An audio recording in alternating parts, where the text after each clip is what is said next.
So just before we start this video, I just want to clear something up.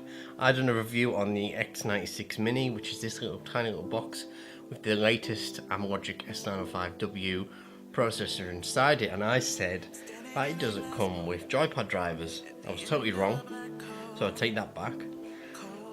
I tested it with these Cologne Xbox 360 controllers, and these are pretty rubbish actually. They don't even work with proper Xbox 360s, so I thought, well, let's try it on an official one.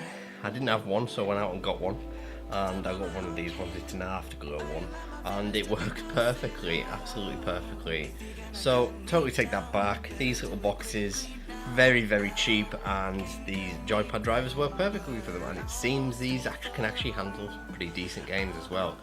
Great little boxes. So let's get started with this video.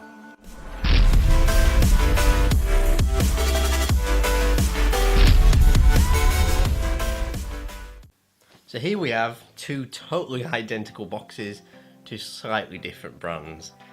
So they're both Mecool, but they're branded differently. One is branded M8S Pro L, so that's that one. It's got the L on the end of it. And this is a M8S Pro, so it just says M8S Pro on the back of it. So they're totally identical. Now, it seems they've just rebranded it for some reason. So if you are looking at an M8S Pro and you see the two brands and thinking, well, what's the difference? There really isn't any difference at all. I have combed through the specifications of these two boxes. So this is the L here, and it is identical to this one.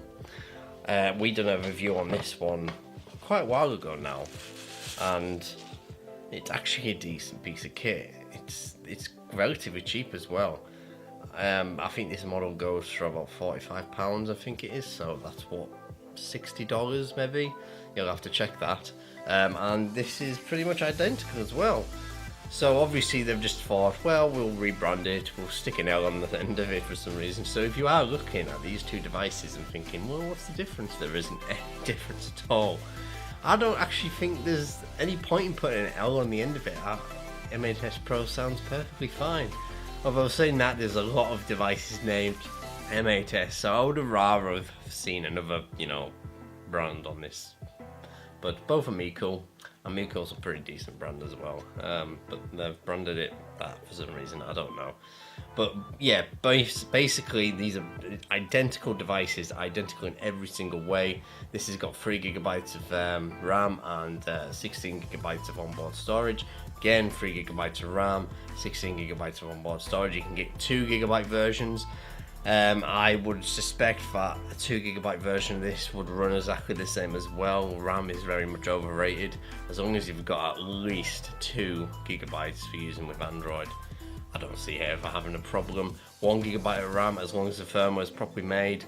Again, you're not going to have too many problems. I mean, this X96 Mini has 1GB, and I think it's flawless, especially for what it's about 20 quid. So I think it, RAM is very much overrated. As long as the firmware is properly put together, there's no reason that a small amount of RAM, like 1GB, not going to be a problem. Obviously, if you've got a few extra quid, go for 2 or 3GB and you'll be absolutely fine. And these are obviously running the latest Amlogics S912 processors, which are very quick, and everything works properly with them. And obviously you've got MXQproject as well, so the firmware is spot on as well. These feel quite cheap, mine. The plastic is, it's not the best, but we've had these opened up and the board looks really well made. Obviously all the money has went into the actual motherboard and these things rather than the actual, thing. It is cheapy plastic. I mean, like the Beeling GT1, that is a well-made product. I mean, it's made of plastic, of course, but it's well built. I don't have one to hand actually to show you. We've actually got a review of the Beeling GT1. It's a fantastic box, not much more than these actually, and it's the Beeling GT1 Ultimate as well, and it's very similar price, and yeah, it's a very high quality product. I've even done a tutorial on how to upgrade it to Nougat if you want to have a look at these. These two are running Nougat as well. The only downside to Nougat is that they've removed the bottom task menu, the bottom better status bar on some of the firmware. I can't remember whether these are missing it or not, possibly. Although I do remember the top bar still being on this one, the old one. I've not actually had this one on because it's pointless because it's exactly the same. I'll probably turn it on at some point. But yeah, so if you're coming across these Mecool M8S Pros, you're thinking, what the hell is the difference between an L and a regular one? There isn't. Absolutely no difference at all. Both exactly the same devices. They've just had a rebrand for some reason, which is beyond me. So yeah, I think that pretty much concludes this video. Thanks for watching, guys, and we shall see you in the next one.